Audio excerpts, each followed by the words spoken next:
welcome to the second tutorial. We're going to be working on making feathers this time around. If you haven't seen the first tutorial, there'll probably be a link below or somewhere around here. And you should click it and read that first, or watch that first, so that you know how to make your pattern. Because you need your pattern to do this step, second step, which is to make your fake feathers. Now what you're going to do is you're going to start out by drawing a line from each of your feathers to your framework and putting a dot next to each one. And I'll zoom in here at the very end of this so you can see what I mean.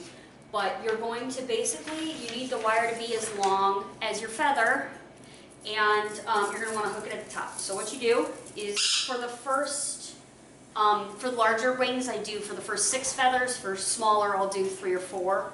But you're going to use 9-gauge galvanized wire, which you can buy in spools like this at Home Depot.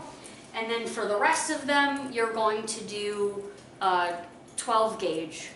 And it's a lot easier to manipulate than the 9. And it's a lot lighter. Your wings are going to be very heavy if you use the 9 for the whole thing, and you really don't need it. The first 6 feathers are kind of holding a lot of weight. They're holding the weight of the subsequent feathers on them, so you need them to be a little sturdier and a little stiffer. But past that, they're really not holding any weight. They're not under a lot of tension. It's fine if it's just this super bendy wire. So what I do, you can shush. What I do is I find the point on the frame and measure out to the bottom of the feather, and then I add 3 or 4 inches, because you can always cut the feather down, and we'll get to that in the next tutorial, but you can't add to the feather. It's not like you can sew on another piece, so you need to make sure that they're long enough. So, step 1, you can be quiet, that'd be great, is to measure the length feather. And so 1, 2, 3, 4, 5, and 6. So this feather is my first 12-gauge feather, and I'm just going to roughly, like, it's not straight, but it doesn't really need to be, you just need a rough length at this stage. And I'm going to go to the end here, and I'm going to loop at the top. Where's my... Be right back. Okay, so once you measure out your length, I'm just going to clip it nice and long, like there's at least that much extra. And I'm doing it to like the end of the feather, which is kind of unnecessary. You're going to end up having more fabric at the end, but better safe than sorry. And then at the very end of your wire, you're going to want to loop it. And this is so that you can hang it for the feathers to dry when they're finished. So you're going to do that about 50 times, because there's about between 40 and 50 feathers per wing. Or per set of wings, I should say. So with the 9-gauge, it's going to be a lot stiffer and a lot harder to manipulate the wire, and your hands are going to get tired doing this. So I don't know, marathon something and take breaks, because you know I do this all the time, and my hands have calluses, and my hands still get sore at the end of the day of doing this. So be prepared for that. This is going to take, making feathers will take you several days. So, just be aware of that. So yeah, that's step 1. And then we'll move on to pasting here in just a sec.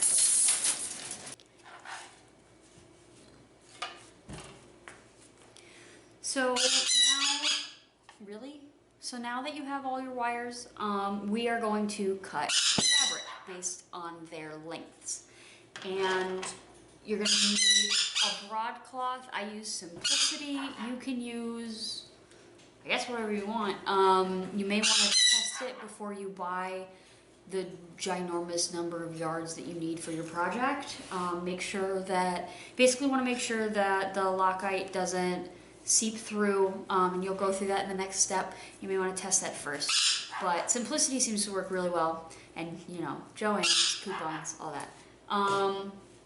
So I also iron before and after. Typically, just for this demonstration, I'm not gonna iron at all. But basically what you're gonna do is it comes folded over in half, unless you've crumpled it into a giant bowl like I do. So you're gonna fold it in half, and you're gonna take your wire to do your measurement. The way I do it, you're gonna get 4 feathers from this, so you have 2 of the same length, you know, 1 for each side. So I do 2 feathers, or 4 total. And I take, of those 2, I take the longest one, and from the hook at the top, I kind of lay that on the top of the fabric, and then I measure to the base here, and then I go 3 or 4 inches past that point, because you don't want it to come straight to the wire. You know, you're gonna put your glue down, you want a little bit extra at the base. So 3 or 4 inches usually works pretty good. You can, if you're nervous about it, you can go a little more. But then I just cut straight across. If you have sharp scissors, all the better. And you can lay that to the side. Then what you do is you fold it over twice. And this will get you kind of the thickness that you want for your feather, or at least the thickness that I use for my feathers. This is for all of the smaller feathers that you're going to use towards the interior. For the first 6 feathers on each wing, so 12 total. For the first 6 feathers, I actually fold into thirds. So instead of doing that, I'll kind of do this. And I'll fold it into thirds because when you're doing the next step, you really want to have enough surface area to glue, and you're going to want to do it in stages. And if you don't make it thicker at this step, then typically what happens is, even though you use the same thickness of fabric, they tend to be thinner because the glue dries and it's bigger and all this stuff, and so they look thin and wimpy at the top, and then they get thicker at the base, which is the opposite of what you want. So I tend to do thirds. If you're making a smaller wing, it doesn't matter. But if you're making like a 12-foot set or bigger, you're probably going to want to do thirds for your first 12, but 6 feathers, and then the rest of them you can do fourths. So fold, and then I go ahead. Oh, why are you all wobbly? Because I didn't iron, that's why.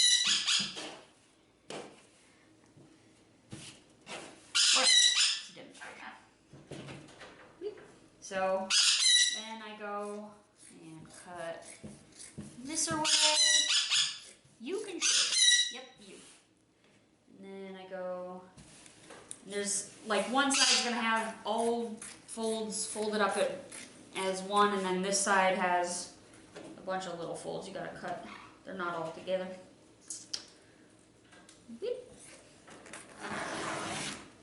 So now we have all of these individual strips, and now, well, I would iron this because they're wrinkly, but next step, we're going to put the wire in between and glue these together. Okay, so your next step is going to be to put everything together. So we have our black fabric that we cut out and ironed, and we're going to take 2 of those pieces, along with, what number am I on?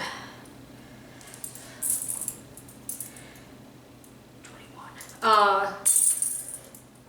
Along with your wires, and you're going to paste this wire inside of this fabric. I use Power Grab by Lockite. It comes in this giant tub, and I buy it in the giant tub because if you buy, especially if you're making big wings, you're gonna need most of this $40 tub. It dries stiff and relatively clear so long as you don't gunk it on there. And for the most part, it holds together really well. It just dries very quickly. So on your larger feathers, you're gonna have to kind of go in sections. But other than that, it's a really, really good paste, and it holds up in humidity, which was a problem that I had with my wallpaper paste, which is what some other people use. I also have a problem with using paints and primers as, you know, your sticking material, because it can interfere with the color of your fabric. And this can interfere with the color of the fabric a little bit, especially like we're doing black feathers, and this, if it doesn't dry clear, it dries white. So you might get white little bits, but you can get a matte black paint to paint over it. And for the most part on black, it doesn't matter so much. If you are, another kind of downside to this one is that you, if you get any of the paste on the outside of the feather and you are going to paint it, it's going to stick to, the paint's going to stick to where any of this got on the outside of the feather more than it sticks to the rest of the feather. So if you're not painting the same exact color, like a black or a white, where the paint sticking to the glue isn't going to make any change, then it's fine. But if you're doing, say, like a brown feather, and then you want to put like black stripes or like back fade on it, you know, if there's a spot of glue here at the end, what's going to end up happening is you're going to paint the tip black, and you're going to try and get this fade effect, and, you know, it's going to just be dark black on that one spot instead of having like a nice even fade. So what I do is I put down the painter's paper that we use to create our sketch. I mean, not the same one, don't do this on your sketch, but the same paper, you know, you've got a gajillion yards of it, you might as well use it. And I tend to do all the gluing up at the top, and then when I paste them together, I move them over and then paste them so that they don't move onto any glue that got out on the sides. And I'll show you that in a minute. But it's just something to be very aware of when you're working, and, you know, don't be ashamed to have 10 of these at the ready so that you can switch over and not use old paper.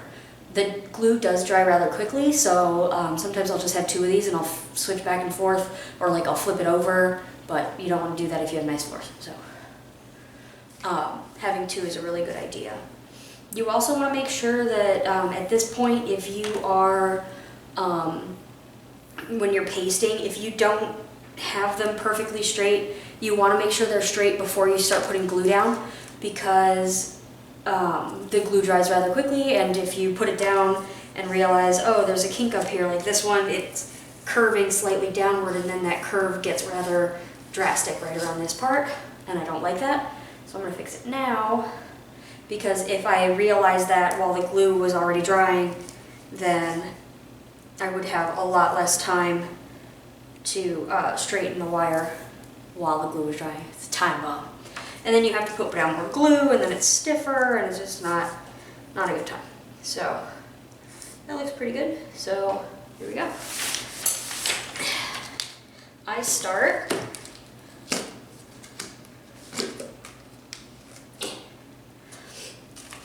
by taking a spatula and kind of putting it on rough first, and then I use a stiff sponge to kind of smear everything into a more even coat.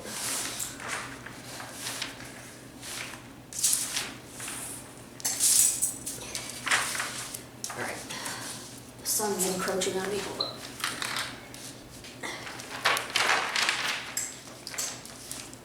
Okay.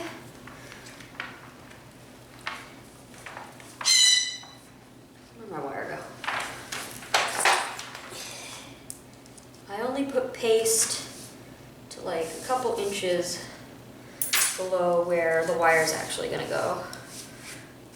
Because remember when we cut these, we kind of went a little bit farther than necessary, just in case. But with the glue, you do want to go a couple inches longer, but you don't want to waste glue because it is expensive. So sometimes it'll be pretty much to the end anyway, but sometimes you'll have ones that are, you know, this short and there's a ton of extra fabric. And when that happens, you don't want to put too much extra down. So you want to make sure you get close to the edges, and I try not to go over the edges when I do this the first time, because again, you don't want to get glue on the outside. And then I do one side, I kind of do full coverage, and then the other side, I just do down the middle to make sure that it sticks to the wire. But then there'll be glue on the other side, plenty for the fabric to stick to fabric. So once I have that done, I take my sponge, dry sponge, and preferably kind of a stiff sponge. And because again, like, and this is wet, so like, you don't want it to seep through the fabric and get to the other side, because then you have that heat problem again, or drying problem. And water will, you know, make it so that it bleeds through. You also don't want to press like too hard for a couple of reasons. But the first one being you don't want it to push through the other side of the fabric. So I just kind of move, because you see I kind of got a little bit of glue there.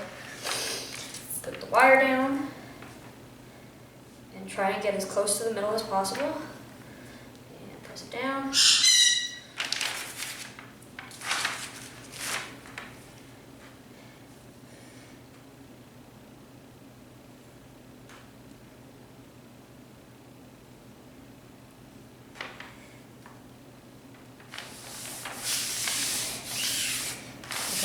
And then you want to avoid bubbles, so I kind of start in the middle and I press along the wire, because you really want it to stick to the wire, so that you can adjust it if need be.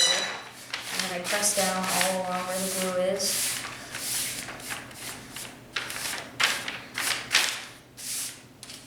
And flip it over and press it again on this side, making sure there's no bubbles. And if there are, you gotta kind of work them out. I actually got lucky this time. I don't think I see any. But, and then try keeping it as flat as possible. You're going to then take it somewhere and hang it dry, and make sure before you leave it, just make sure really quick that it's flat, because it will dry in whatever position you put it in. So.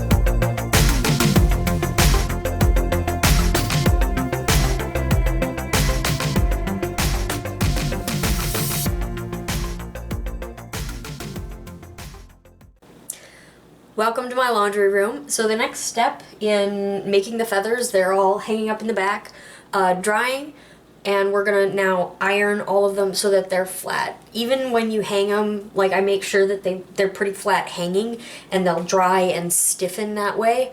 But there's always, you know, a little something. And you know, some you'll have to work on less than others, but what we're gonna do is just iron these bad boys out.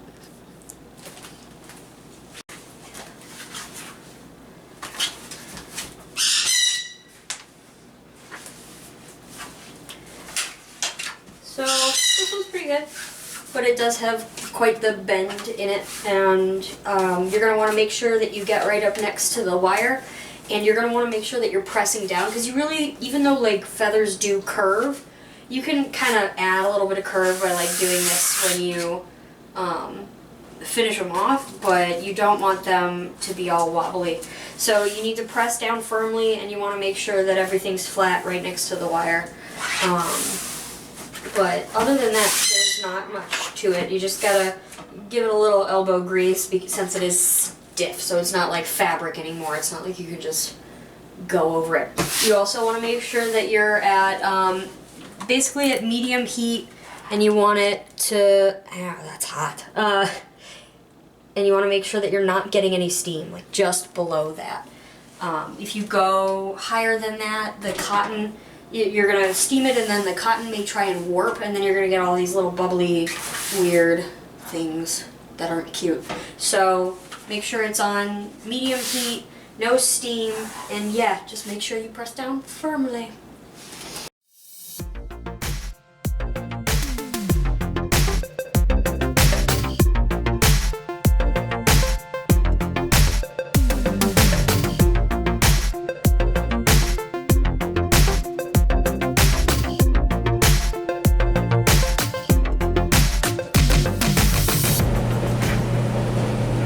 So this feather is very wobbly. It must have gotten like hit so that it went woo, and then dried that way. So I've hit it with a lot of heat, and now I'm pressing with a flat object to just, while it cools, so that way it, because I can't touch it, it's too hot, but that way it dries or cools flat rather, and hopefully it'll take out most, if not all, of that wobble. Yeah, much better. So if ever you come across something like that, you just gotta make sure you get it heated up. So there's another one. I don't think you can see it with the black, but there's another wobble, like a really big one right here that I don't like. So I'm gonna hit it with some heat and then press down with the wood for a little while to try and get it back to flat.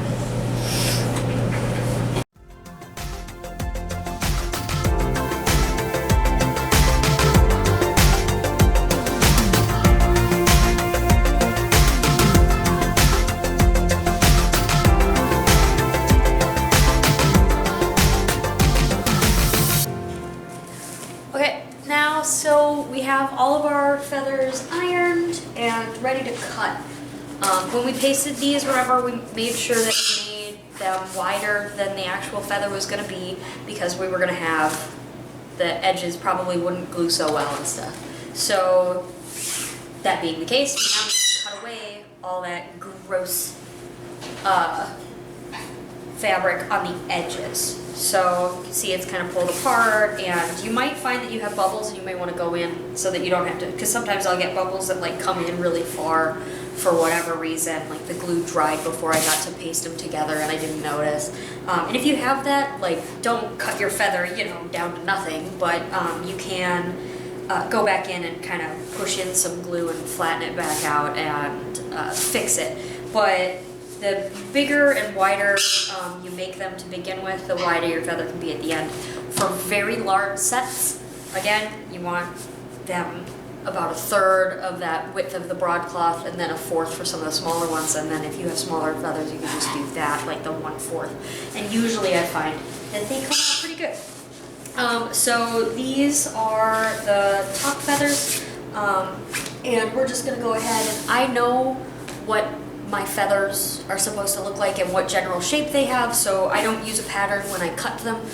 You may find that you want to have a paper pattern and you can just chalk it out and then wipe off the chalk afterwards.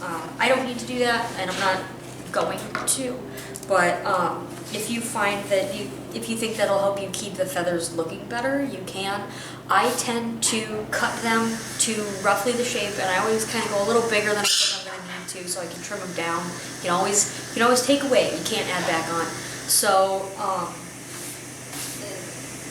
once you get the feathers strung on, you may find that you have to trim them down a little bit more anyway. So having them the perfect shape at the tip right now isn't a huge deal, because once you put it on, you're probably going to find, like, especially bending these bigger wires, you'll see at the end, you're not necessarily going to be able to get it absolutely perfect anyway, so you'll have to trim it down again. So I say don't worry about it, but it's up to you.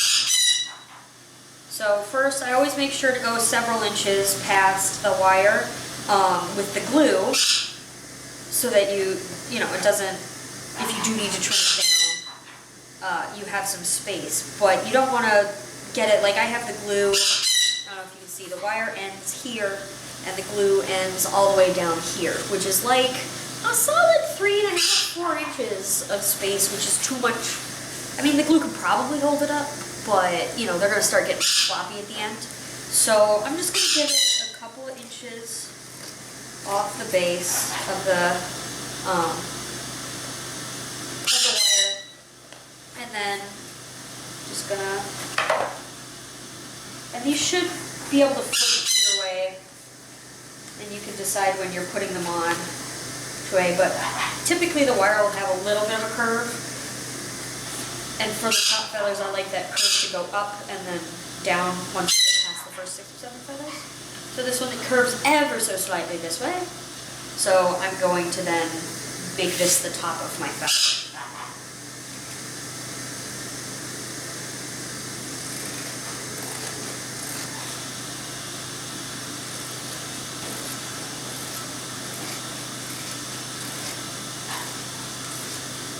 Just trimming off the edge. I like to curl the top. You're gonna end up, when you start straightening these, you'll end up trimming it probably shorter anyway, but I like to just finish it off all nice and neat.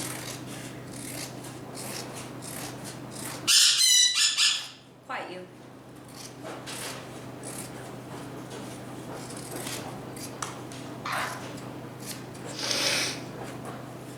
Okay, so this feather is a little bit too thick.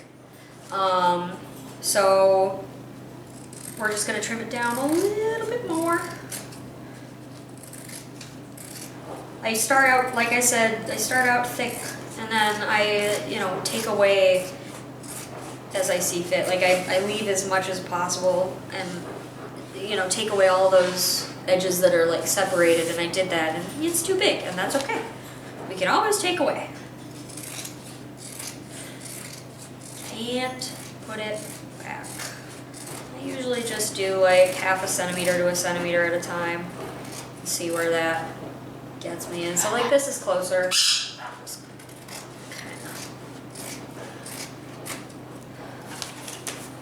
The top edge tends to be thinner than the bottom edge. FYI. On real feathers. So I always do the top first. And then if it still seems too thick, I do the bottom edge. So that's about right. Yeah. All right. Let's keep trucking.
So this feather I'm gonna have to remake, and that's gonna happen sometimes.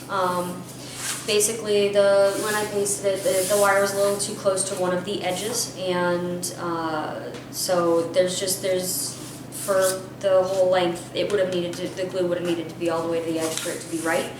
And since it's not, I'm gonna have to remake it so that there's an it's even on both sides, because right now there's only about 1.5 to 2 inches on this side, and I still have to put glue all along the edge to make even that happen. And so for it to be even, it would only be like that big. And it's super skinny, especially for literally the biggest feather on the frame, and that happens sometimes. And you just kind of have to go with it. I'm gonna mark it as which feather it is. So there's two ow, Holmes.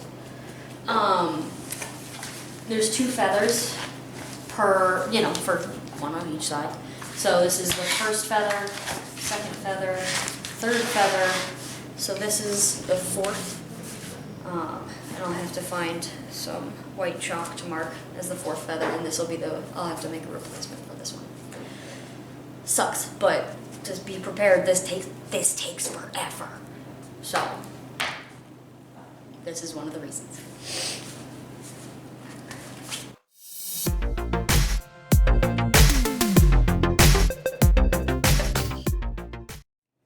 Especially on the bigger ones, you're gonna find it's very, very hard to get the paste not to dry some. So while you're doing it, so like right here I have a bubble because it dried, and you can see, I mean you probably can't see, but there's glue right there. It's just not, it didn't stick them together because of you know, the drying time is pretty low. And so with bigger feathers, sometimes it's a good idea to kind of paste it and in sections, and like you might end up getting some lines in there, but then you don't have to remake the whole feather. Probably what I'm going to do with this one, since there's again the solid inch that didn't quite get glued, and that's going to make, even though I'm going to make this the top side, it's still too short. So now that I noticed it ahead of time, haha, this side I'm going to go ahead and put some paste in all along the edge here to make sure that gets pasted back down, and then let it dry and iron, and then we'll do this again. So I'm going to set this one aside for now. Again, the number 4 feather, and just keep on moving.